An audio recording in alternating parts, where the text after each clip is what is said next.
ये 1947 वाला स्टेशन और अंग्रेज़ दौर की बिछाई हुई लाइन और ये सिग्नल्स, एक ही पोल पर 2 सिग्नल्स। ये जनाब ट्रेन हिंदू, सिख, मुस्लिम सब यहाँ से सफ़र करके इंडिया जाया करते थे, अमृतसर जाया करते थे 1947 के पार्टीशन से पहले।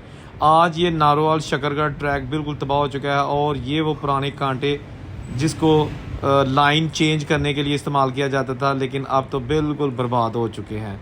ये ट्रैक जम्मू की बॉर्डर तक जाता है, नारोवाल से लेके जम्मू की सरहद तक, और उसके आगे फिर जम्मू का इलाका है, इंडिया का इलाका बन चुका है। लेकिन ये आज भी आखिरी रेलवे स्टेशन बिल्कुल एक जंगलनुमा बन चुका है।